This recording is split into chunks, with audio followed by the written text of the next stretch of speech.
last time I did this, someone commented and said, hey, I think that he prefers it if you wait a couple of days before you do a reaction. Didn't know that.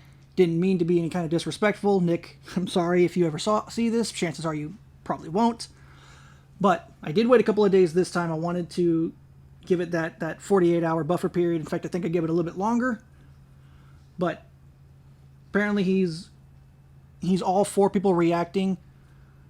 That's from what I've heard.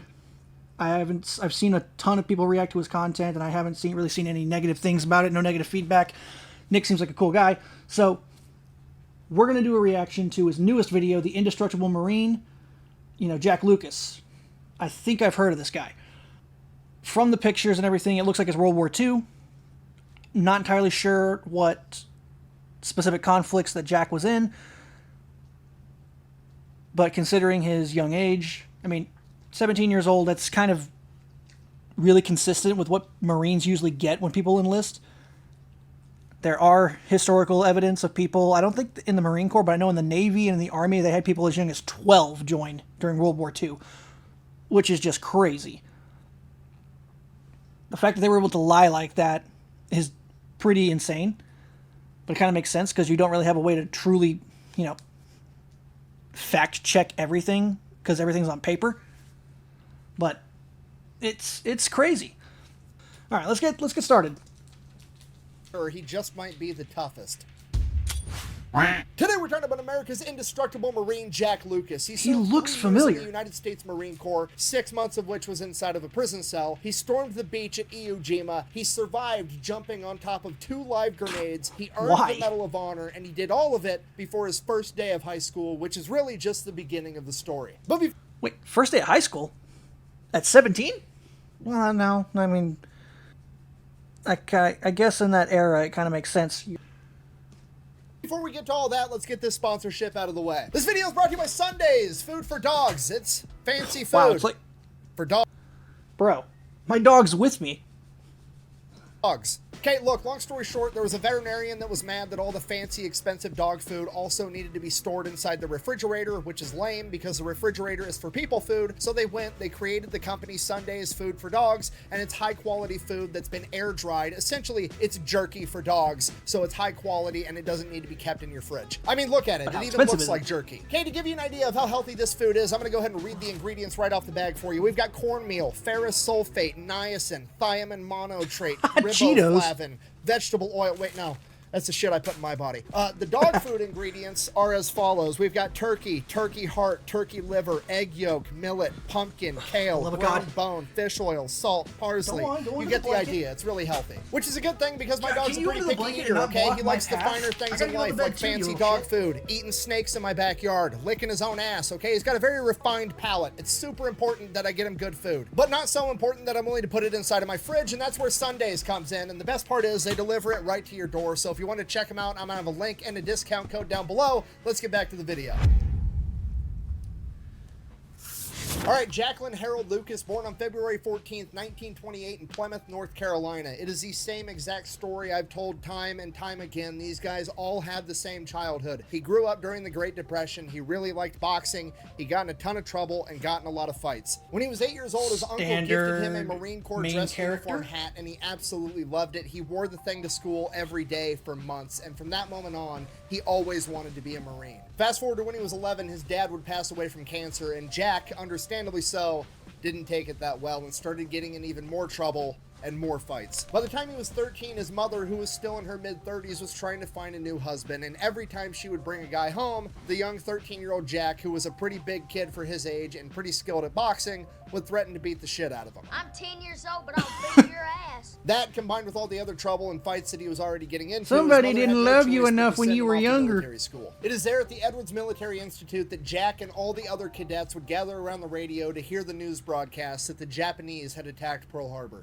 Jack described this moment as the end of his childhood, and from this moment on, it became his sole ambition in life to go fight the Japanese to avenge Pearl Harbor. My mic the is only picking you up problem scratching is your he's ass. 13 and you got to be 17 to join the United States Marine Corps, so he did the only thing he could do. He finished out classes, graduated the 8th grade, and went back home for summer. He gets home, mom doesn't just have a new boyfriend, I'm mom in your has head, a my new guy. husband. It is a used car salesman and alcoholic by the name of Radford Jones, and it is very clear to the young Jack Lucas that this man has married his mother for the insurance money that they got from his father passing, and he is already doing his damnedest to burn his way through it. So obviously Jack is not a big fan of this guy and threatens to beat the shit out of him multiple times, which is actually a threat that carries some weight because now at 14 he is 5'8", 180 pounds and pretty good at boxing. So obviously the home life situation Give him a nice is little pretty haymaker. tense. The one redeeming quality of Radford Jones is that he had 2 sons that he brought into the marriage, so Jack now had 2 stepbrothers. And over the course of that summer, he truly came to think of them as his brothers, and then the oldest brother, Billy, would go off and join the Navy. By this point in time, summer's coming to an end, he's getting ready to go back to military school, and he dreads the idea. He doesn't want to go to military school, he wants to go to the military, he wants Oh, to so be a is he Marine, one of the and guys I wants was to talking about fight that the lied about his Japanese age? to avenge Pearl Harbor. So he decides that's exactly what he's going to do. He goes to the Marine Corps recruiter, lies, says he's 17 years old, gets the parental permission slip to take Damn, back I'm home good. and have his mom sign it. Mom obviously refuses to sign it. He needs to go back to school, not go fight in World War II. shit. So Jack promises his mom, hey, give me your blessing to go do this, and I promise you as soon as I get back, I'll finish school. At which point his mom is like, okay, fine, you have my blessing, That but worked. I'm not gonna lie for you. This permission slip says you need to be 17 years old, and you're 14. If Oh, you wait fuck. till you're 17, I will sign and give you my blessing to go off to war. No, what are you waiting for? Do it! Do it! Yes, you can! For Jack, this wasn't good enough, so he forges her signature right in front of her and then tells stepdad Radford Jones to hop in the car and give him a ride to the recruiter's office. They get there, Jack goes in, hands over the parental consent form to the Marine Corps recruiter, and the Marine Corps recruiter's like, great, where's your birth certificate? And Jack is like, what? And the Marine Corps shit. recruiter's like, yeah, we need Foiled your again. birth certificate too. Okay, important context here. There was a ton of people that lied about their age and got into the military way before they should have in the Army and the Navy, but for some reason the Marine Corps during Damn, World I'm War so II smart, I brought that demanded up. birth Wow. certificates and verified your age to a degree that most other branches simply didn't. I have read multiple accounts of this, and I have even personally been told by a World War II Marine that was at Mount Suribachi when they raised the flag at Iwo Jima that if you wanted to be a Marine, you had to be 17. He's working to do for you. Oh, young yeah, man. I saw that said, "I podcast. wanna It was sign up." amazing. He said, how old Seeing are these you? two I said 16. legendary He says, "I can't warriors on a take you. podcast." You got to be 17. He said, when you get to be 17, come back and see me and we can do business.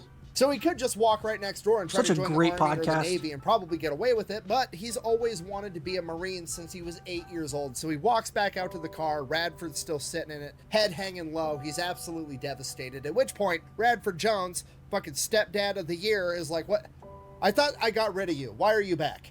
Jack tells him it's not going to work because he has to have his birth certificate to prove that he's 17 years old. Otherwise, the Marine Corps isn't going to take him. So Radford Jones marches right back into the recruiter's office and goes full car salesman mode. Walks right up No to the fucking Marine way. recruiter and is like, hey, I'm his stepdad. The kid's definitely 17. His mom actually lost his birth certificate in a house fire. Actually, now that I think of it, I don't even think he ever had a birth certificate, because it's the early 1940s and all kinds of people were still born at home. The government doesn't even know that this kid still exists, okay? Don't believe me? We could cut one of his arms off right now and count the rings. I guarantee you there's 17 of them. I think you ought to buy it today, right now. Well, I'll be damned. That That worked. The color is you. Look at it. This is your car. At this point, the recruiter's like, all right, fine, whatever. Hands Jack a clipboard Holy with a piece shit. of paper. Fill this out. Wow. Sign your name at the bottom. Jack does it, signs his name, turns around to, begrudgingly thanks stepdad for helping him out. Stepdad's already gone. Car's not even in the parking lot. Dude bounced. Cool. That doesn't matter. He got what he wanted. He's Fucking officially burnt rubber in the enlisted left at in the age of 1941. 14 on August 6th, 1942. No. What the fuck? I have Premiere. Oh, it didn't. Fuck me. Hang on.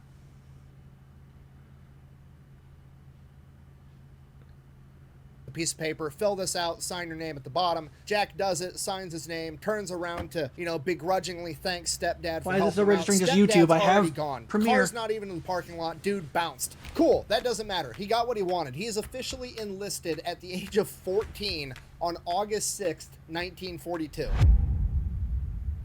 Oh, okay. So this He is immediately gets sent off to basic training, and he absolutely okay. So crushes he it, wasn't gets there put for in the Guadalcanal leadership role pretty because much I the think entire time because He said August 6th, 1942. I think they landed in August 16th?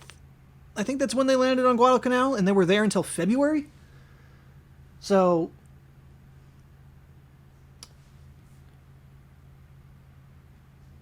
he might have gone to Tarawa. He's the only one there with military experience because he spent the last year at a military academy, so he already knew most of the jargon, the ranks, how to march, and so on, so he was one of the most high-speed privates there. Besides that, nothing of note really happens while he's at basic training. Strong in this one. Say he learned one very important lesson. One day, one of the drill instructors, while they were out at the firing line, said, "Who wants to drive a truck?" And Jack, being a 14-year-old who didn't have much driving experience, Sure, what the was fuck? actually kind of excited to drive a truck, so he raised his hand and volunteered. At which point, the drill instructor gave him an empty wheelbarrow, told him to go over there, fill it up full of ammunition, and haul ammunition up and down the firing line all day long. It was 7 August. Okay, so it was the day after he enlisted. Never volunteer for anything in the military ever again. After graduating basic training, he gets sent to Jacksonville Naval Air. I don't think I was too far off. I said 16th or 17th, so I was like... if I said 17th, I think I had the 7 right. Maybe I mixed together, like, because I think Peleliu is the one that I'm always interested in because there's, like, very little information on it. And I think they landed September 19th. So I think I mixed together something like that.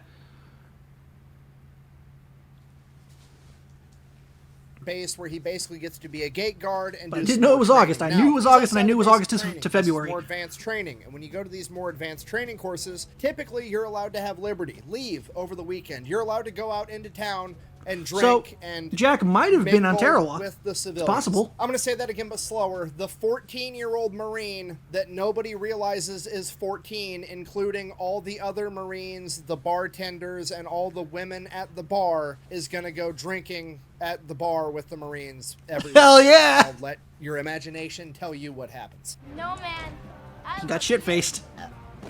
So he My finishes man. up training in Jacksonville. By June of 1943, he is sent back to North Carolina to Camp Geiger, where he's going to have a bunch of machine gun training, and he is absolutely excellent at running that machine gun. He does such a good job, in fact, that after Okay, we're finishing June the of machine gun 43. training, he is one of 9 Marines selected to stay at Camp Geiger and become an instructor. Kate, to most people, wow. that's a good thing. But Jack is absolutely furious because he doesn't want to be a machine gun trainer in North Carolina. He wants to go to the Pacific Theater and fight the Japanese. Now, he finds out that he's going to be a machine gun trainer via letter, right? He is given orders on paper. He doesn't share those He's been orders with voluntold. anybody. All the other Marines were given orders at roughly the same time of what unit they're getting shipped out to. Hey, what do your orders say? I'm joining King Company, 3rd Battalion, 5th Marines. I joined the 29th. I'm going to the 29th Marines. I'm going to be an instructor. The fuck? What's interesting is that was actually a thing. If you were like a high-speed, like, private, chances are you graduated and then went on to be an instructor to train new recruits. Like, Ryan, I'm sure you've seen the show The Pacific. It's like the not sequel to the Band of Brothers. And one of the main characters, Eugene Sledge, his drill sergeant, or drill instructor in the Marine Corps, I'm sorry, was a corporal, and he had 2 drill instructors with him. Both of them were private first class. You know how crazy that is? That's unheard of today. And what unit they're going to be a part of. So Jack just doesn't tell anybody anything, and he waits. When the time comes that all the other Marines are loading up onto a train to go all the way He from sneaks North Carolina on? to California on their way to the Pacific Theater, Jack says fuck it, and he jumps on the train too. He figures it's better to ask forgiveness and permission. What's the worst that could happen? They ship him back and he has to be a machine gun trainer anyways. He spends 30 days in the brig. Whatever. Best case scenario, he gets attached to a different unit and he gets to go into combat. So he's on the train for a couple of days. They make it to California. Everybody gets off the train. They form up. There's an NCO there with a He's like, clipboard. who the fuck is and this he guy? reads off all the names on the roster. After he finishes reading all the names on the roster, he says, "Is there anybody that I didn't call?" Jack raises his hand. NCO's like, "Why aren't you on the roster?" To which Jack geniusly plays this stupid private role and just goes, I don't know. I was just told to get on the train. Keeping track of everything was nice. the Army's job. I'm just here. To which the sergeant is like, Makes sense? that's exactly correct and is totally something that would happen. Okay, you come with me. They go to the commanding officer's office. Golly. That trick wouldn't work as well today, but you could still kind of play it off. Because I was in from 2020 to 2022. And it was always something. It's like, why are you here? I was told to come here. Okay, let's go figure this out. Office, they walk in. The lieutenant is like, what do you want? The sergeant is like, this private's not on the roster. To which the lieutenant goes, so put him on the roster. Okay, boom, mission successful. Jack may be the only person ever God, to go the laziness AWOL is amazing, so but that it's he could go effective. to war. So they notify Camp Geiger back in North Carolina that Jack Lucas is here now and we're not sending him back. So now he is at Camp Elliott in California. And Camp Elliott is, I mean, they're training, but it's basically just they're there for a couple of months or a couple of weeks while they're getting moved closer and closer to the Pacific. Yeah, so I read the book With the Old Breed at Peleliu in Okinawa. The motherfucker you bought. Basically, yeah. That's not just Marines, that's the military in general. Except for the Army. The Army likes to make it like, is there a simple solution? Yes, then we're going to make it hard. It's like, motherfucker, why? It's like, because I told you to. It's like, god damn it. But as I was saying, I read the book With the Old Breed at Peleliu in Okinawa, and Sledge talks about that. He talks about how he went to Camp Elliott. And he actually states that it was an interesting time because he actually got to pick what he wanted to do. And he said, well, I want to be 60 millimeter mortar. And the sergeant was like, all right, over there. And he went and learned 60 millimeter. And he basically just spent the next, like, I think, month and a half there training on the mortar. You know, they would switch off. You know, you'd have your guy pulling the pins off of the mortars, dropping them in the tube. You have the guy who's setting up the tube. You have the guy who's, like, you know, doing the, he's shooting the azimuth, getting the measurements and getting the angles and everything like that, and be like, we're going to do this. Like, basically, I don't know if Jack got the opportunity for it. I'm pretty sure he was fine being a machine gunner, but it was pretty interesting to find out that it was like, hey, I want to do this. And the Marine Corps was like, okay, here you go. That just tells you there was a lot of casualties, and it's like, whatever you want, we'll put you there as long as it's combat related.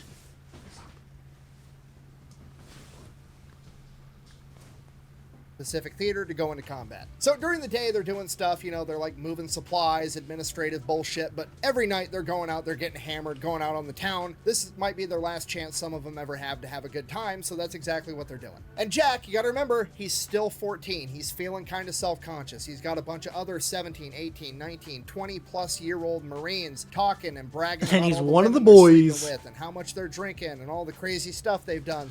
Oh, I could be wrong, but I heard a story.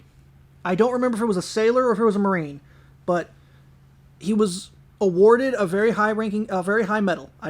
I'll be honest, I'm not entirely sure if it was the Medal of Honor, if it was like the Navy Cross, but the branch found out he was actually underage. They took all of his awards, they took his accolades, they took his rank. He was basically dishonorably discharged and was released.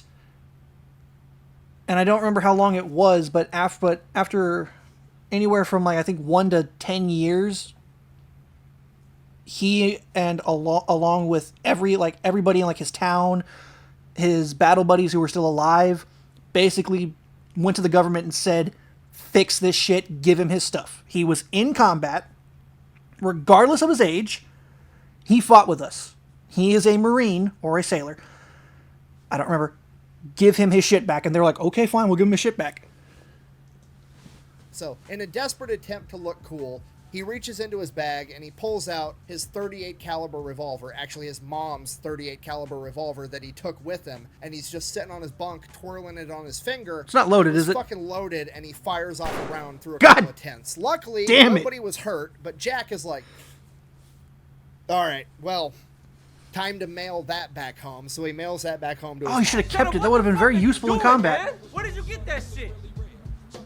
What's going on? So, be cool with the gun. Fuck, I Mission haven't failed seen 8 Mile in completely. What years. else can we do to look cool? I know. What does any military service member, regardless of branch, do immediately upon graduating training? They go out and they get a tattoo. Okay, sidebar. Yes, Okay, I that was my realize- second guess. My first guess was go out and buy a car. Strangely enough, my third guess was go out and marry a stripper, but this is 1940. I don't see them doing that. I said I'm covered in tattoos and there's like 5 guns on the couch behind me and I'm basically making fun of myself at this point, okay? I get it. Anyways, the real question here is what is this young 14-year-old Marine gonna get for his very first and probably his only tattoo? Well, obviously, they're gonna say we're gonna go USMC with the or Marine Mom. Corps Globe and Anchor, right? It's iconic. Every Marine's got a tattoo of it. That's what we're getting. But Jack opts for a little bit of a different version and he replaces the globe with the head of a bulldog. So now that he's cool enough, he's going out every clever. night, he's drinking with the Marines, he's partying before they get shipped off to war. And this is where things start to go a little sideways. He starts getting into a little bit of trouble. One day, they're at this outdoor bar. He's wearing his garrison cap, also known as a piss cutter, and he's talking to a group of They women call it with his that? friend group, and then some other group of Marines comes up, and the biggest guy there picks on him because he's the shortest. He's 5'8", but he's 180 pounds. He's stocky. He's a boxer. He's not the first, I think he's 15 at this point. He's not the first 15-year-old that you'd want to mess with. So this older Marine, attempting to punk him, walks up to him, grabs the hat off the top of his head, and turns it sideways, and says, "Hey, you look like Napoleon." At which point, Jack immediately knocks But I punch this like dude Lincoln. out cold. So he gets into a little bit of trouble for that. Then the weekend comes around, and one of the Marines has a brilliant idea. Hey, we're in California. We should go to Tijuana. So now the 15-year-old Marine is going to party with all Going the other Marines south of the border. in Tijuana, which once again, I'm just going to have to let you imagine how that goes. Well, we caught the infamous Fogle. Wait for me, Nicola. Wait for me on the outside. Not McLovin. We're gonna go to Hawaii. And this is pretty much the new norm until November of 1943 when the entire unit gets sent out to Hawaii. And while they're there, there's not much time to goof off. Things are moving quick. His unit finds out that they are going to be invading this island called Tarawa, and apparently... Oh, I it's gonna am be a right. It big was deal. Tarawa. So Jake God takes his damn, time I'm to write good. potentially his final letters home, sends those off, and then helps keep getting ready to go off to war. The day finally comes. They're going to load up on the boats and get ready to take off. Jack is pumped. He's finally getting to go off to war. This is exactly what he's been wanting for years at this point. So they're forming up by the ramp of the boat. They got a guy there with the roster. As soon as he calls your name, you say here, and then you go and you get on the boat. Okay? Was he on the They roster? called Jack Lucas, and they say fall out to the Colonel so-and-so's office. Oh, shit. Oh, shit. Okay, at this point, Jack's shitting bricks. That's He has not no good. idea what's going on. He goes into the Colonel's office. The Colonel sits him down and is like, look, son, you know we screen the mail when you send it out of the base, right? To make sure Oh, the you're gun. not telling anybody anything they're not supposed to know. And Jack's like, I didn't know that. And then it dawns on him. The pistol. He mentioned in one of his letters that he was 15 years old, and Oh, now the Corps knows the truth. The Colonel informs Jack that he is doing the paperwork to get him separated and chaptered out of the United States Marine Corps, at which Oh, point no. Jack tells the Colonel, if you do that, I'm just going to go to the Army, and they're not going to check, and they're not going to care. This stops the Colonel in his tracks, Damn. and he stops filling out the paperwork, and he's thinking about what to do, and it dawns on him, the best thing he can do to help this reckless kid is to keep him here as a Marine where he can keep an eye on him. So that's what the Colonel does. He ends up making Jack the garbage truck driver on the base. Oh, damn. So Jack is absolutely furious. All of his buddies are going off to war, and now he's a garbage man. So one day, Jack's driving the garbage truck. He's got to pull over, get some gas. So he pulls over at this gas station / automotive repair shop, and he's looking around, and there's like this little impound lot. And in this little impound lot, sitting up on some blocks, is this badass Holy shit. 1935 black Auburn convertible. And he ends up asking That's the sexy. gas station attendant, like, hey, what's up with this cool-ass sports car? And the attendant is like, oh, some millionaire abandoned it after they attacked Pearl Harbor. It's just been sitting there. If you want it, we'll sell it to you for like $150. So Jack gets 2 of his buddies. They pool their money together. They buy this 1935 Auburn convertible. Problem, it has no rims and no tires. However, he's Damn. going to strategically acquire some from the Army. Okay, gets those put on. Oh, it's always the fixes Army. Why are we gonna canvas steal convertible from the part with Army? some canvas that he I'm sorry, not also steal. tactically Acquire. acquires from the Army. So now he's got a car, but here's the problem. He's 15. He doesn't have a driver's license, and the car's not registered because it's It's basically stolen. But here's the upside. This is a really fancy car. And not only is this a really fancy car just by normal car standards, this is a really fancy car and it's in Hawaii in the 1940s. Meaning nobody else has a car like this in Hawaii, and whoever paid the money to have this imported to Hawaii spent a ton of money to do it. So nobody has the balls to pull this car over, because whenever they see some young private driving this thing, they just automatically assume, oh, that's... How did I call it?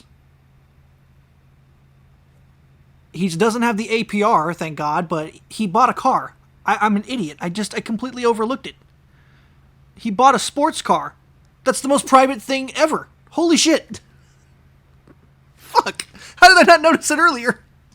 It's got to be like the personal attendant to some general or something, and he's driving the general's car on very official business. I'm not going to fuck with him. So now, Jack and his two buddies, a couple of Marines, have a car that they're never going to get pulled over in, cruising around Hawaii. It is at this point that things start to go sideways. Jack is not handling the fact that all of his buddies went off to war without him very well, and every time he gets liberty, he goes out, he gets drunk, and he ends up getting in a fight. He goes on 17 liberties, he gets in 17 fights, he gets arrested 17 times. And on the 18th liberty, he gets in an 18th fight, and this fight is with some 6'3" pretty boy Marine that they're putting on all the posters and the billboards for recruiting. And Jack ends up beating the shit out of this dude and messing up his pretty face, at which point he gets thrown in the brig and he's awaiting trial by a military court for 45 days. They drag him outside and make him break rocks all day long. After 45 days of that, he finally gets his court date, and his official punishment giving him is bread and water, served basically, plus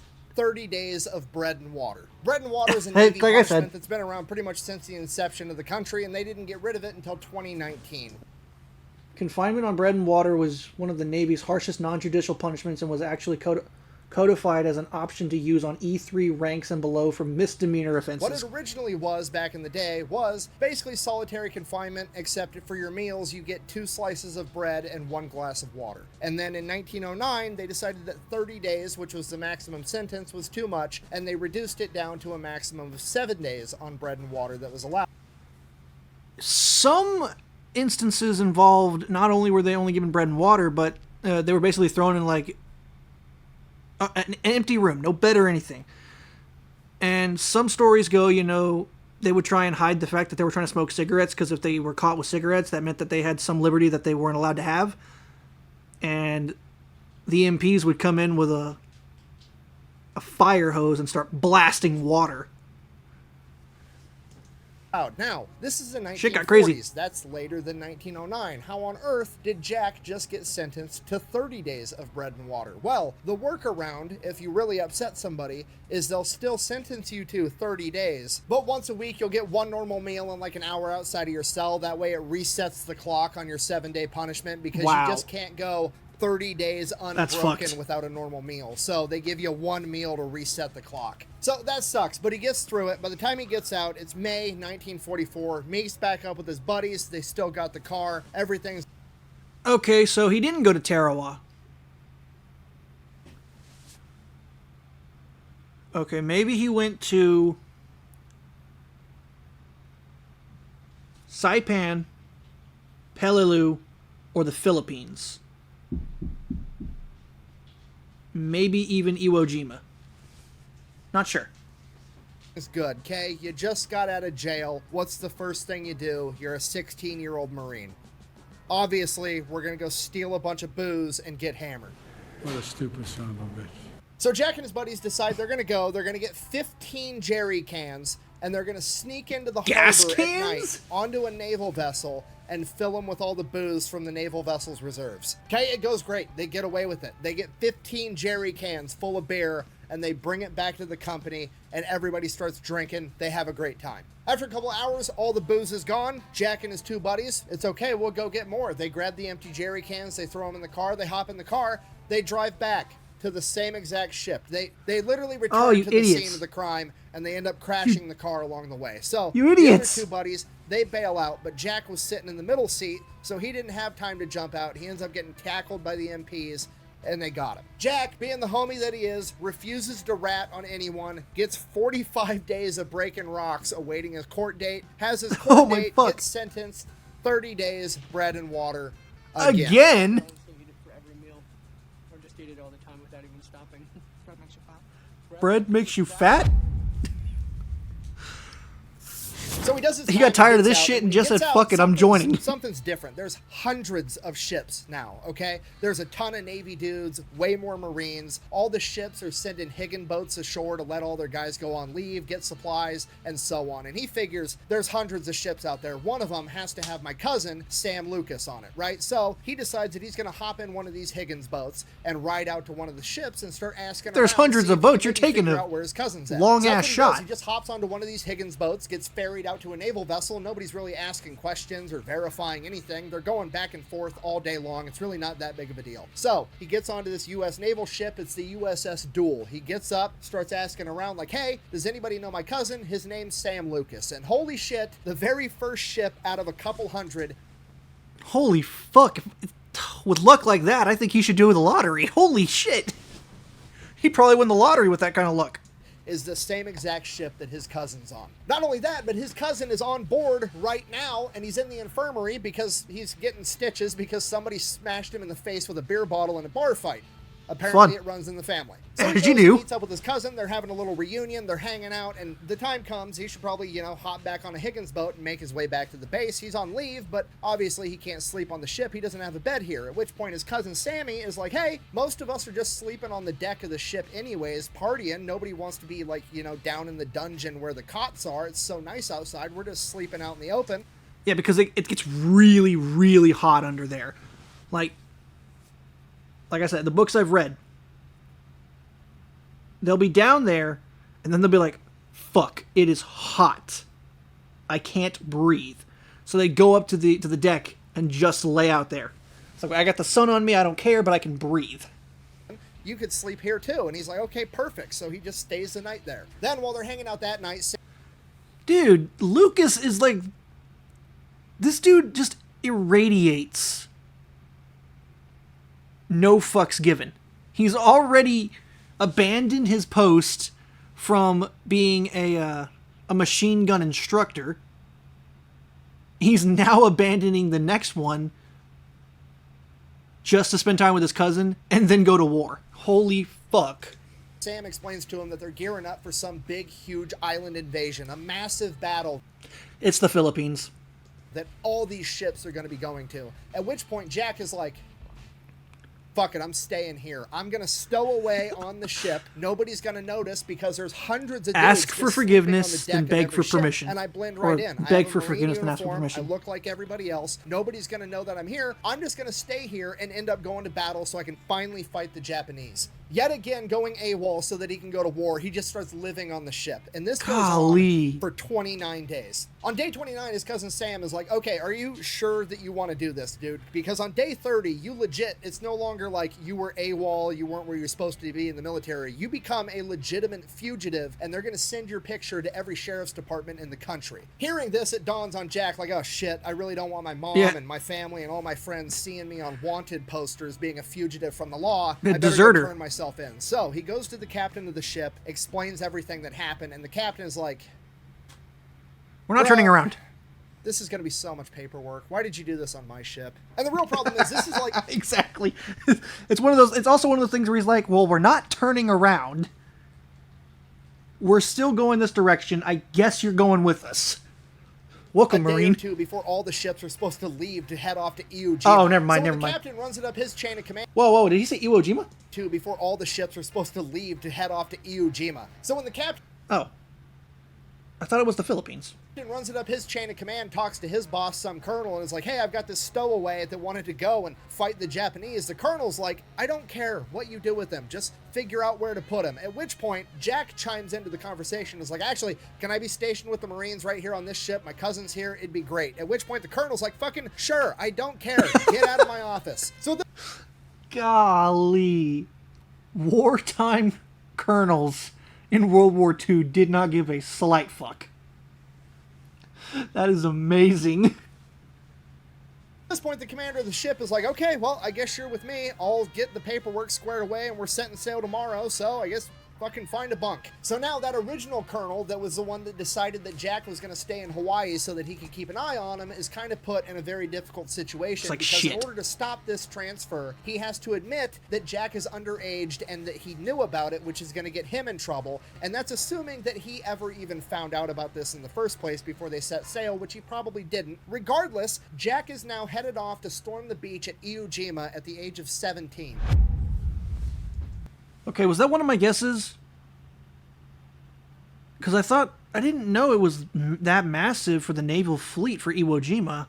I knew it was massive for the Philippines, strictly for the fact that, why am I forgetting his fucking name? Ryan, if you're still in the chat, which general was it who said he'd be back for the Philippines? I can't remember his name. Corncob Pipe. MacArthur? Is that him? Thank you. So I thought it might have been that. So it's after this. If you don't know, Iwo Jima is one of the bloodiest battles in American history. The island itself is extremely strategically important because A, America needs it to build airfields to be able to bomb mainland Japan, and B... I was just blanking.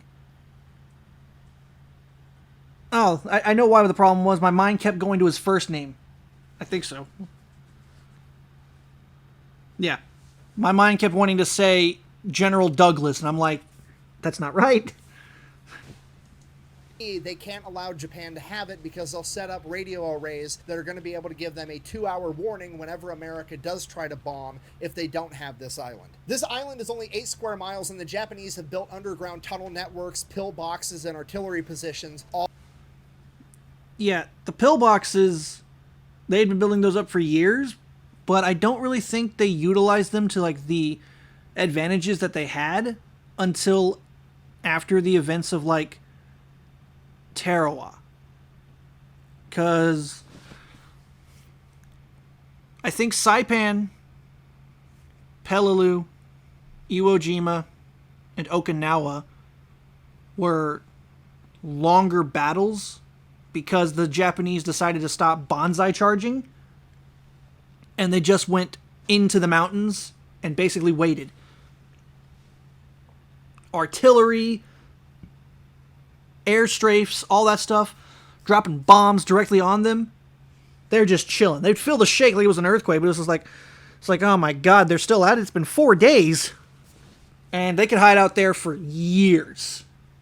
And it was dangerous because it's like, even like, you can go back far enough that even a flamethrower wouldn't really do much. Like, it does suck the air out, but if you're so far back, I don't think it's sucking all the air out.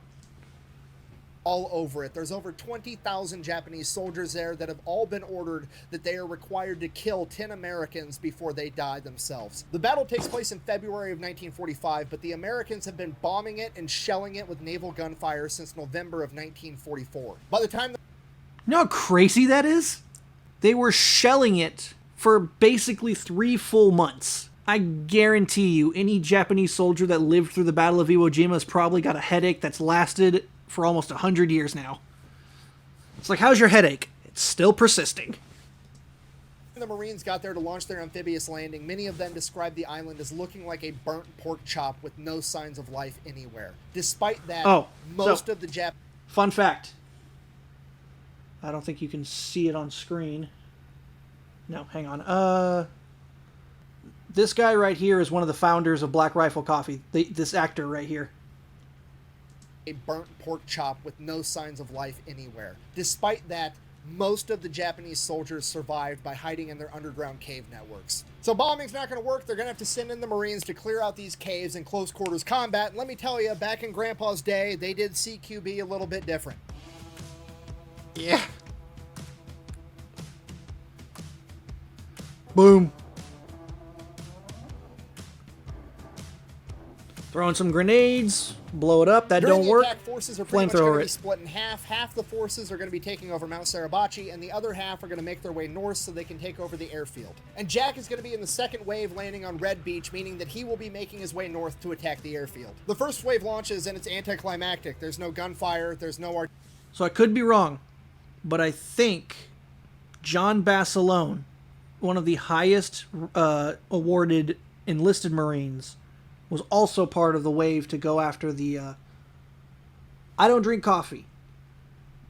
I do love the smell, though. I did work for them. I only left because I was moving too far away to continue working for them. But, John Basilone, I think he was on the wave that was supposed to go after the airfield. Historical records from the Marines that were with him on there that survived basically said that while they were hugging the beach, he was standing up, walking around, kicking them, telling them to get the fuck up, get over this goddamn hill, just walking around. And apparently he only survived 90 minutes, and it wasn't from him standing up kicking people, it was when he charged the beach, and he either got hit with shrapnel or I think a mortar exploded in front of him and he got hit with shrapnel and it killed him. Artillery, it's just the sound of the ocean and the roar of the And they engine. didn't want to award him And his some second the Medal of Honor. Amtrak's and Higgins boats start making their way Sacks onto of the shit. beach and offloading their troops, and thousands of Marines get onto the beach. And that is when the Japanese attack. The Japanese intentionally let the Marines reach the beach before opening fire. That way they could create a bottleneck similar to a traffic jam. Ended up causing Amtrak's and Higgins boats to crash into one another, sinking the boats in place. And now the second wave isn't able to launch because they're going to get hung up on all the wreckage of the other Higgins boats and Amtrak's. Every square inch of this beach is covered by overlapping fields of machine gun fire and artillery, and the only place the Marines have to take cover is inside the craters created by the they're bombings from hugging this America in beach. the months prior. Initially, it's chaos, but eventually the Marines are able to get organized enough to start having crews go out and start moving the wreckage of the Higgins boats and the Amtrak's, clearing a way for the second wave to make a landing. And after the 2 longest hours in these guys' lives, they finally launched the second wave. Jack is riding in on the Higgins boat. He said the only Glamour thing he could hear gal. was the roar of the engine and machine gun fire. Nobody was talking. He was literally sitting shoulder to shoulder with other men, and he felt completely alone. It was the loudest silence he'd ever heard. Good examples of this is like, people they'll be sitting in the Higgins boats going off, riding around to the island. The sound of machine gun fire tinging off of their boat, explosions crashing in the water and water splashing upon them. It makes you realize your mortality. It's like, holy shit, I'm going to die. And a lot of the Marines even acknowledge that if they went into 2 campaigns, they felt they weren't going to make it through the third. It's like, I got out twice. I'm not getting through a third one. In his entire life. For whatever reason, maybe he got too excited, or maybe he was concerned that he was going to crash into the wreckage of another Higgins boat. The coxswain driving Jack's Higgins boat dropped the door too early. All the Marines run out and sink into the water up to their chest. But Jack, at 5'8", on the shorter side, is sunk into water up to his chin, and he has to look up to be able to breathe as he tries to run through the ocean into gunfire. He ends up making it to the beach, and he's there pinned down for 2 hours. And then he said after 2 hours, he just came to the realization that if he heard the explosion, it had already missed him, and whatever was going to take him out, he was never going to know about. And other Marines were starting to realize this too, as they just became immune to the fear of this fight, and they all got up and started advancing forward, inch by inch, for hours. Jack keeps pushing, and he keeps pushing, and he finally makes it to the very, very front of the front line. And as soon as he gets there, he is immediately sent back to the very base of the beach to receive a heavy machine gun with another Marine. Jack's pissed. He finally made it to the front line. He was finally going to get to engage the enemy, which has been his dream for like the past 4 years. But You had an uncle fight in World War II? Oh, Gulf War. If you don't hear the bomb, you should be... Oh, yeah. But this isn't the time to argue. It's not the time to fight. He just turns back around, runs down the beach to get this gun. It's time to get shit done. Him and the other Marine get down there. They find a heavy machine gun. It's on a 2-wheel cart with a T-handle, so one guy on each side, and they're supposed to run it up the beach. The problem is the beach is made out of volcanic ash, and Jack said every single step forward he took, the ash... Like, how did he describe that? Hearing the mortar, he knew he was safe. Is it because he can hear where it's coming from or where it's going? Was that it? I wasn't a combat soldier. I didn't see combat. I was a peacetime soldier. I got out 10 days before the Ukraine war popped off. moved beneath his feet 2 steps back. He said he felt like he was running up a hill made out of wheat. It takes Jack and this other Marine a while to get this gun moved up the beach, and once they get it there, they are both absolutely smoked. But the sun's already starting to go down, so everybody just kind of takes cover for the night and sets up defenses. It's the longest night of everybody's life. Nobody actually gets any sleep. The temperature drops. They're all wet. They're all cold. They're all shivering. The Japanese are known for launching bonsai attacks. At this point in the war, Japan had abandoned that practice. Yeah, but I say they didn't do that have anymore. to go 1-for-1 with America anymore. But at this point, the Marines don't know that, so they're constantly on edge. It's weird that they didn't know that, because I feel like there would be reports from like at least the last 1 or 2 campaign battles of bonsai attacks not happening. Because a lot of the high-ranking individuals, they were relatively together. Bonsais hadn't been used since... shit. I think Bougainville was before Tarawa. I think Tarawa was the last time, or maybe even Saipan was the last time they did bonsai charges.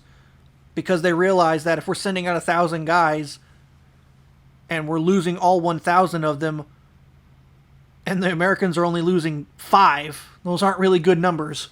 Every noise out there could be them lurking up to launch a bonsai attack and try to bayonet them. In addition, They did that sneak also makes into them wanna stay Marines' extremely foxholes quiet every now because and they then to don't try wanna and get kill mistaken for the 1 or 2 of Japanese them, sneaking up on which is anybody why you by have another Marine the, in a different foxhole. So they're all just sitting there, shivering, cold, wet, dead security quiet, detail. waiting. Morning finally comes and they start making their way towards the airfield. The closer they get, the more and more enemy resistance they encounter. They start getting in a firefight here, a firefight there, and once they get close to the airfield, they actually end up taking over a Japanese trench that had been abandoned because the Japanese knew they were coming and fled into their cave network. Jack and his fire team absolutely were not about to try to follow them into the cave, so they just held their guns, pointed at the cave entrance, and called up a I flamethrower always Sherman find tank it from the so back. As the amazing Sherman made the its way footage there, that the they Japanese captured of these inside saw it battlefields. coming and ran out of the cave, at which point Jack and his fire team opened fire. Jack shot one, and then he shot another, and then his gun jams. Jack ducks down into Oh, the that's the trench worst to feeling unjam his ever. weapon, and at that moment, he sees 2 Bang, Japanese bang, thunk. grenades Oh, sitting shit. in the trench between him and the guy in front of him. At this point, Jack has 50 questions, and he has to answer all of them in the span of a couple of milliseconds. Did the Japanese leave those grenades there? Are the pins still in them? Did they throw them in and we didn't notice because it's a firefight and there's all kinds of crazy shit going on? If they did pull the pins and throw them into the trench, how long have they been there? Those grenades only have a 4-second fuse. Do I have time to yell grenade and have everybody get out of this trench? If I yell, are they going to hear me over the sound Probably of not. this firefight? He doesn't Jump. know, so he has to assume the worst and that grenade is going to explode in a second. And with that, he accepts the fact that he is going to die in this trench at 17 years old. And the only question left is, does he want to die by himself, or does he want everybody else in the trench to die with him? Because right now, he is the only one that knows, and he is the only one that can do anything about it. And that's not a real question to begin with. So he immediately dives on the first grenade, using his chest to drive it into the volcanic ash, reaches over, grabs the second grenade, and pulls it into his chest as he screams grenade, and they blow up. Golly! Hundreds of pieces of shrapnel are launched into his body as the force of the explosion flips him like a 180-pound pancake. He lands flat on his back. He feels like he's underwater. He can't move. Everything's numb and tingly. He hears a very loud, high-pitched ringing with the faint... I think one of the more recent Medal of Honor awardees who jumped on a grenade, he actually said that his vision looked like when you see white noise on a TV. Like, that's how he described his vision. noise of a gunfight that's right next to him unfolding. After a few seconds, he feels the 2 Marines behind him step over what they presume to be his dead corpse as they continue to advance towards the enemy, and suddenly Jack is alone. Unable to move, the only thing he can do is focus on spitting out and swallowing the blood currently running down his throat so that he doesn't drown. He's not sure how long he was alone, but he remembers being alone long enough to start praying to God to not let him bleed out. And then, more Marines hop in the trench, a whole fire team, and with them is a Navy corpsman, a medic, Doc. The and savior. what this corpsman sees is a 180-pound Marine covered from head to toe in blood. His clothes are completely shredded. His arm is mangled. He has one eye hanging outside of his skull by the optic nerve, and he is holding a grenade in his other hand. Apparently that one was a dud, and Jack had no idea that he was still holding on to it. The corpsman, not knowing the status of this grenade, acts fast. He grabs a grenade out of Jack's hand and throws it into the adjacent ditch that he presumes is empty, and then 2 Japanese soldiers pop out and attack. The corpsman Corman ends up killing both of them, and then immediately goes to work on Jack. He Yeah, does you don't everything fuck he with can for Doc. him on the spot. He gives him a morphine syringe. He shoves his eye back into his skull. He stops as much bleeding as possible, and then he gets 2 more Marines to grab a litter and start hauling Jack back to the beachhead where they have an aid station set up. At this point, Jack is still wide awake and still completely unable to move as he watches 2 Marines carry his 180-pound body through the same exact volcanic ash that he was dragging that heavy machine gun up the day prior. Both these guys are completely smoked, but they're doing everything they can to help Jack out, and then eventually one of them trips and drops the litter. Jack falls off, smokes his head on a rock, but at this point, what's one more injury? He makes it to the aid station, gets intubated. He already while got he's blown awake, up. which is not a pleasant experience, and then he finally gets knocked out. Next thing he knows, he wakes up on a hospital ship. He's so doped up on drugs, time is completely relative. He can't tell the difference between days and hours, but he does remember the doctor coming in and explaining to him that the only reason that he's here is because the volcanic ash mixing with his blood acted like a super coagulant and prevented him from bleeding out. Then next thing he knows, they're getting him ready for another surgery. He doesn't know how many surgeries he's already had. He just knows that the doctor told him this time that the infection is spreading and they might have to amputate his arm. So Jack begs the doctor to try to save his arm and do everything he can, and the doctor reluctantly agrees. Jack wakes up from the surgery, his arm's in a cast, and the doctor comes in and is like, okay, here's the deal. As the last Hail Mary to try to save your arm, I've been getting a lot of those messages, maggots and put the maggots in your infected wounds, and the maggots are ideally going to eat away all the infection and be able to save your arm. Take my arm. Next thing he knows, he's on his way to Guam. Once he gets to Guam, he's in this hospital bay with like 5 other Marines. And then they go to take his cast off for the first time since he had it put on. And when they take it off, it is completely full of gray and yellow pus. And he said it was the most horrendous thing he has ever smelled in his entire life. All the other wounded Marines in this bay got up and left. And one of them literally had to crawl on the ground because he was... Wow. Wow. Like, the stench was so overpowering that the wounded left. The wounded got up on their own and left.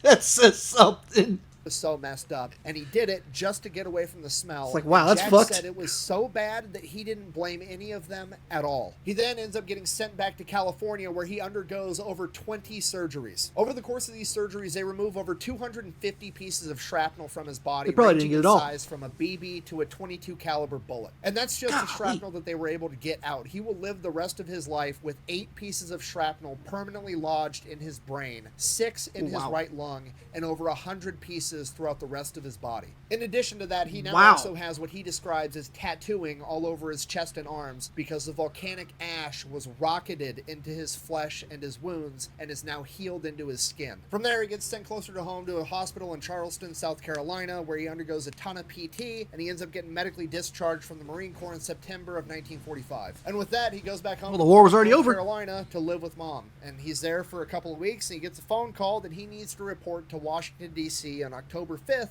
1945. So he shows up to D.C. He's informed that they're having a huge ceremony where President Truman is going to give him and 14 other people the Medal of Honor. So he's waiting in line with all the other Medal of Honor recipients during this big ceremony. It's his turn. He goes up. President Truman puts the Medal of Honor around his neck, goes to shake his hand. When he goes to shake his hand, he grabs his hand, and then he grabs his shoulder, and it's the shoulder of his bad arm. And President Truman doesn't know this, but he is firmly grabbing his shoulder and digging his thumb directly into one of the still very fresh, very open wounds inside of his arm. And Jack is doing everything he can to keep his face straight for the camera, but inside he's just probably dying, screaming. just... Yeah. At this point, President Truman, with his thumb still inside Jack's wound, goes, "Son, I would rather have this medal than be the President of the United States." At which point, Jack He was like, still a PFC? "Oh, I'll trade you." With that, Truman kind of chuckles and sends him on his way, and now Jack is basically a celebrity. He is the youngest person of all, and kind of chuckles and sends him on his way, and Jack is Oh, he was part of the same unit as John Basilone. I'll be damned. like, "Oh, I'll trade you. With that, Truman kind of chuckles and sends him on his way, and now Jack is basically a celebrity. He is the youngest person of World War II to earn the Medal of Honor. He is the youngest Marine of all time to earn the Medal of Honor, and everybody knows his name. He's in all the newspapers. He's going to all these parties, all these events. He's going on war bond drives. He is having... He still has vision in the life. eye that He's popped out of the also doing a bunch socket? interviews, and one of the interviews he does is a national radio broadcast, and in this interview, he ends up requesting that people from all over America send his mother newspaper clippings of stories about him, and then he gives out his mother's address on national radio. My guy. Not realizing what he's done. His poor mother receives over 50,000 pieces of mail. No and post on completely Sundays. Overloads the tiny Plymouth, North Carolina post office. After a couple months, things die down and he finally gets to go back home, and he's in this really weird position because on one hand, he's a 17-year-old that's got an 8th grade education and his whole life ahead of him, but on the other hand, he's a combat veteran with the Medal of Honor and a full pension and disability. So he does what any military member does the second they get back from a deployment and have a ton of cash. He buys a brand new Chevy. That didn't take very long. Now he still has to figure out what to do, and he's like, I mean... Damn, my first thought was he was just going to buy a shitload of liquor. But he... I've been flipped twice. I guess I did promise my mom I'd go back to school when I got back, so he enrolls in high school. Not service-related. Okay, just so we're all on the same page, Jack is rolling up to his first day of his freshman year of high school in a brand new Chevy with 3 years in the Marine Corps under his belt, a 6-month prison sentence under his belt, the and a Medal of Honor. Both conventional and unconventional tattoos. Okay, guess who he's taking to prom? Probably whoever he wants, but yeah. I guess that's also assuming that he wants to go to prom because it probably doesn't sound very fun after you've been partying in Tijuana with the Marines. Okay, right out of the gate, he realizes something is horribly wrong. First day of school, very first class, everybody sits down, gets quiet, the teacher's talking. He's the oldest one there. He's looking around like, okay, nobody else is hearing this. It's clearly just me because all Jack the tinnitus. hears is, yeah, the tinnitus. You gotta remember, he was in a firefight with an M1 Grand. The only military grade thing that actually works, and it's tinnitus. Shooting 30-06 rounds with no hearing protection, okay? This 17-year-old doesn't have tinnitus, he's got 11-itis. So he immediately takes some time off school, goes out, goes to the VA, gets fitted for hearing aids. I can only imagine the VA was still skeptical, you know, like, are you sure this was service related? After he gets a hearing aids, don't he does great in high fucking school, goes on, God, graduates. the Then VA. he decides he's going to go to college. Again, I would pay money to read this guy's college application or to be a fly on the wall when they were reviewing the college applications. He goes Medal on, of graduates Honor. college with a business degree. Then he goes to work for the VA. 1954, he ends up getting married. His new bride has 2 sons from a previous marriage that he treats as his own, and then she gives him another son. From that point on, he's just kind of living life, you know, 9-to-5 job, white picket fence, couple of kids, a wife, you know, the whole shtick. And then one day he wakes up and he's 40 years old and he's like, this shit's boring. I want to do something cool. I should, Don't tell me he I don't know, re-enlisted. conquer the rest of my fears. I literally only have one fear left, and that's heights for some reason. So how can I conquer my fear of heights? That seems like something exciting to do. I know. I'm gonna re-enlist in the United States military, except My guy. What the fuck? Oh. No. He re-enlisted. this time, I'm going to join the Army to and join be the airborne. 82nd Airborne Division and become a paratrooper so I can conquer my fear of heights. They didn't have skydiving at this point? Well, it's the 1950s. I'm not sure. Fucking hell. And that's exactly what he does. He somehow manages to get into the 82nd Airborne and become a paratrooper. So he joins in 1961, does great, starts doing training jumps. He's kind of like conquering his fear of heights, you know? It's pretty cool. You just jump. Yeah, you want to jump out? You want to jump out of airplanes instead of paying to jump out of an airplane and skydive? Join the Army. Even though you were already in the Marine Corps in World War II and have a Medal of Honor. Out of the plane. There's How the a hell rope did they let him attached to in? Your parachute. As soon as you get so far away from the plane, it automatically pulls the parachute for you. There's a jerk. You fall to the ground. That kind of hurts for a second, but ultimately, you're fine. Okay, then one day he's doing another training jump. He's Bro wanted to get over his fear of heights and decided, I'm going to re-enlist. Yeah, the other one pays you. last man to jump out of the plane this time. No big deal. He's done this like 20 other times. It's just another day. It's another jump from 1,200 feet, right? Don't tell me he broke his All legs. the other guys jump out in front of him. He's the last man out of the plane. He jumps out.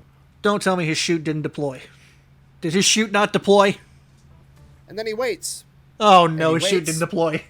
Fuck. There's no jerk. He looks up, his parachute's all tangled up, it's not catching any wind. He tries deployed, to open it just up, didn't do it tries right. everything they taught him how to do, nothing works. So he gets rid of it, pulls his reserve chute, the same exact thing happens. You know the kind of luck you have to both your main and your reserve be tangled?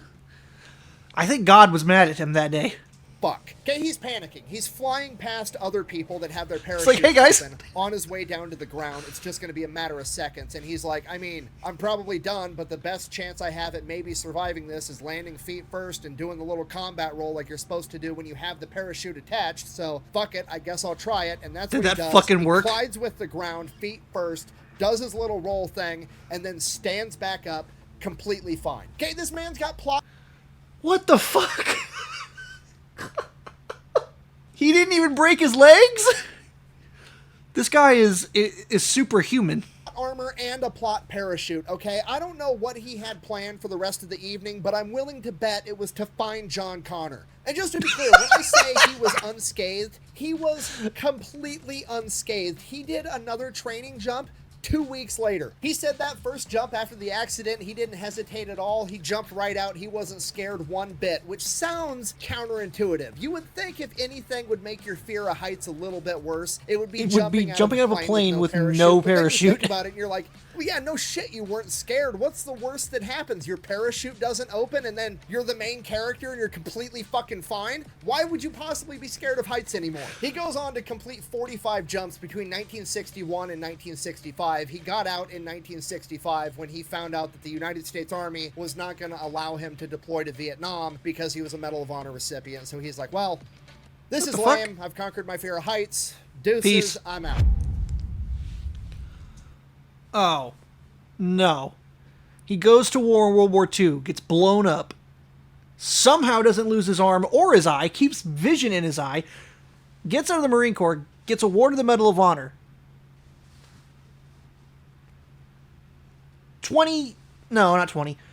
15 years later, he joins the Army to get over his fear of his heights. Somehow jumps out of a plane, his chute and reserve get all fucked. He decides, well, I'm going to do what they taught me. I'm going to just fucking double jump and breaks nothing. And then is told, hey, you're a Medal of Honor recipient. You're not going to Vietnam. It's like, well, then I'm not re-enlisting. And now he's got a series of unfortunate events. Did his wife leave him? Did he find out he had hemorrhoids? Did his pension get fucked with? What could happen to this man now? I think God already tried taking him out twice. Once on the battlefield of Iwo Jima and once in a plane. After leaving the military, he opens up a butcher shop. Remember, he's a business major. That's what he went to college for. So he runs it really, really well. And over the course of the next decade, he grows that business. He opens up multiple butcher shops, multiple storefronts. He ends up owning a ranch where they actually raise the cattle that he slaughters in his butcher shops and sells at his stores. During this same period of time that he's growing the business, he unfortunately ends up getting a divorce from his first wife, and then he ends up getting another wife by the name of Erlene. They end up having 2 more kids, and she brings several kids from a previous marriage as well. I'm just gonna Good level Lord. with you. Jack is doing pretty well financially at this point in his life, okay? He's rich. He's like living in a 15-bedroom mansion with multiple sports cars and a pet chimpanzee that wears a dress. Rich. No, I'm not exaggerating. That's all true. Then one day he gets a call from How the did IRS. he do that? I and need was to like, know hey, his strategy. why haven't you paid taxes in like 2 years? And he's like, what are you talking about? So then he calls up the accountant, no. and the accountant looks into it, and his wife, who does the bookkeeping, has apparently elected to just not pay the taxes. Not only has she not been paying the taxes, she's also been taking money out of the business that Jack didn't know about. No. Oh, no. Don't like that. So Jack is understandably pretty upset. He's trying to run a business and his wife is embezzling. So he cuts her off from the money, works really hard to get everything settled and squared up with the IRS so he doesn't get his ass sent to prison. And then one day he gets a call while he's sitting down to dinner and he answers it and they're like, is this Jack Lucas? And he's like, yeah. And he goes, this is so-and-so from the Maryland State Police. We need you to come by the station. We've had a report about some of the product from one of your stores. And he's like, Fuck. shit, somebody got food poisoning or he's going to get in trouble. They're going to shut down his shops. Like everything is just going to hell in a handbasket. This is going to ruin his entire life. So he's like, okay. This is the He worst. Goes out, goes to meet up with the Maryland State Police. So he shows up to the police department. The state police are like, okay, here's the deal. Nothing's wrong with your store or your product or anything. That was all a cover-up. We just needed to get you here to talk to you, and we couldn't let anybody else know why you were coming. At first, Jack is relieved, What? and then the cops tell him, the real reason we called you here is because we've been informed that your wife is going to try to murder you. Erlene, What? Jack's wife, apparently approached What the one of fuck? the butcher shop employees and asked for his help to kill Jack. Right. What the fuck? He apparently went along with it and then immediately went to the police, and now the police are setting up a sting operation to catch his wife. And now the Maryland State Police need to get Jack on board with this sting operation because my they're God. planning to murder him tomorrow. So the current murder plot Is his wife a Black Widow? He gets divorced from the first wife, marries a Black Widow. that the butcher shop employee and a guy named Jerry, who is Jack's stepdaughter's husband, are going to sedate him at one of the butcher shops after work. Then while he's unconscious, they're going to load him into his car, drive him out to his cattle ranch where he has a little cabin, and then they're going to meet up with Erlene. She's going to have the getaway vehicle and the gun. Now, in addition to that, the cops wanted to make sure they had somebody with a gun in the room at all times in case things went sideways. So they had the butcher shop employee go to Erlene and Jerry and was like, hey, I actually know a hitman. And they're like, oh my God, see if he'll help us. And he's like, good news, my hitman buddy said that he would help us. That's the undercover cop. So now there's an Oh my undercover God. cop that they think is a hitman that's just like consulting for them, that's helping them with this operation as well. So the next day rolls around, sure enough, Jerry calls up Jack and is like, hey, me and some of the butcher shop guys and another one of my buddies are all gonna have some beers after work. You should come by. To which Jack is like, absolutely, I'll be there. Jack shows up. Jerry conveniently already has a beer open for him, hands it to him. Jack pretends to take a drink out of it because he knows that there's sedatives in that beer, and then he's like, I gotta go take a piss. He goes over to the bathroom, dumps a sedative beer in the sink, throws away the bottle. He's already stashed another beer bottle in that bathroom. He pulls that out, opens it, goes out, sits at the table, starts drinking with the rest of the guys. As he starts drinking more and more, he kind of starts to act, more and more sedated. He starts kind of like, nodding his head and pretending like he's fallen asleep. He's really selling it, okay? He should have been an actor. And he ends up just, passing out altogether, and he lets these three dudes load him up in his own car. So they're all headed out to the ranch to kill him. The hitman, the undercover cop, decides that he's going to light up a cigarette and have a smoke during the drive, at which point Jerry is like, hey, put out the cigarette. Jack doesn't like people smoking in his fancy car. At which point Jack is pretending to be unconscious, but he's actually fighting for his life to not laugh. Because, motherfucker, you're murdering me. Yeah, what the hell? You're worried about somebody smoking in my car? I don't know. It was just funny to him. So, his Yeah, I would've belly laughed kinda too. starts to jiggle a little from laughing. And the undercover cop, smacks his belly secretly to get him to stop. But then he, oh, this guy's not going to care for long. Ha, ha, ha. But really, he was just smacking him to get him to quit laughing. I mean, let's face it. At this point, Jack's That's got hilarious. plot armor. He knows he's going to be fine. Who cares? So they get to the ranch. They get Jack unloaded and into the cabin. He's been at which drinking the point, main Erlene's character not there juice. with the gun, and everybody's kind of like, well, what the fuck? And Jerry's like, oh, I actually talked with her. She's down the street at the gas station. We're gonna go get her. Okay, me and hitman undercover cop guy are gonna hop in the car. We're gonna go pick her up. Butcher shop employee, you stay here. Make sure he stays unconscious. Okay, good. They go to get Erlene. They swing by the gas station. Erlene follows them in her car back to the ranch, at which point they arrive and cops are already there ready to stop the whole scenario. The undercover cop in the car with Jerry pulls his gun out, points it at him, says something cool like, ha, gotcha, you son of a bitch. And then the whole crime is over. Erlene had brought a gun, and that was enough evidence to be able to convict her to guarantee that she was actually going to go through with this murder. And here's the kicker.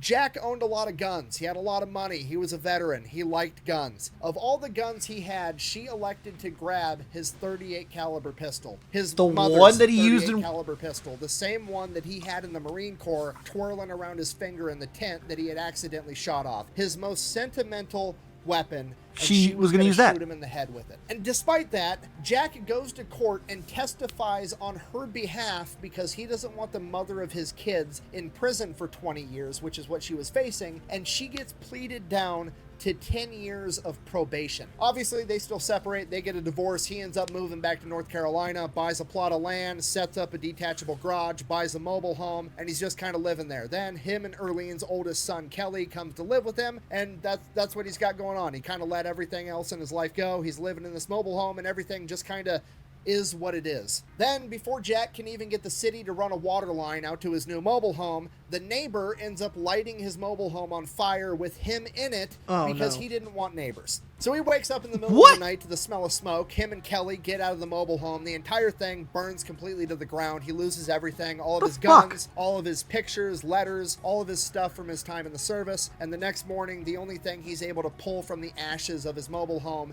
is the actual star itself from the Medal of Honor. This ends up making it into the papers, you know, war hero almost assassinated by his wife, has his house burnt down, now he basically has nothing. At this point, one of his buddies from Maryland hits him up and is like, hey, I got this new property, I'm building a farmhouse out in the country, why don't you just, you know, come help me with it if you don't got anything else going on? So he's like, okay, fuck it, sure, I mean, I don't have anything else to do. So he goes back to Maryland, and he's basically camping at night and then working on this farmhouse during the day, him and his son Kelly. They're there for 2 weeks, and then the cops show up and arrest him because this property has a bunch of marijuana growing on it, and they Are you fucking kidding me? Marijuana farmer. Again, this makes it into the papers. War hero, Medal of Honor recipient, caught growing marijuana, and his name's plastered what did that say? Papers. The situation looks bad. I was as dumb as a box of rocks to set up a housekeeping in a field of pot. War hero, Medal of Honor recipient, caught growing marijuana, and his name's plastered all over the papers, and then This finally poor guy ends up getting dismissed in court because they realize, oh, he's only been here for 2 weeks, and these are fully matured marijuana plants. There's no way he was doing this intentionally or doing it at all. So he ends up getting let go, and the whole thing kind of goes away, but he's like, the dude just can't catch a break. So he ends up moving back to North Carolina to his... He used up all his luck in the war and jumping out of that plane.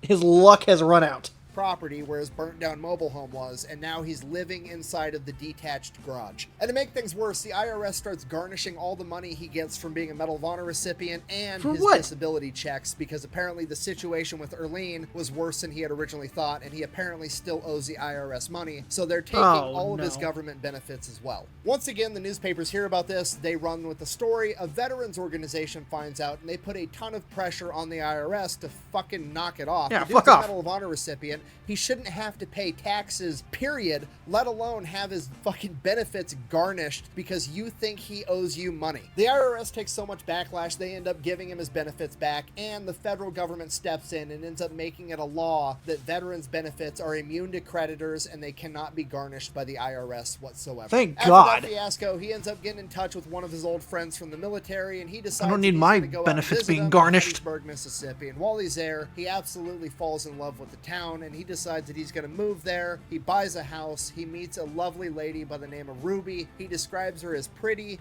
smart, and possessing the virtue of unlimited patience. He asks her to marry him. She agrees, and Jack Lucas finally got to live happily ever after. And that is the story of the United States Marine Corps' youngest Medal of Honor recipient, America's Indestructible What a fucking Marine, badass. Jack Lucas. Thank you for watching. Best way to support the channel is go buy some merch over at thefatelectrician.com.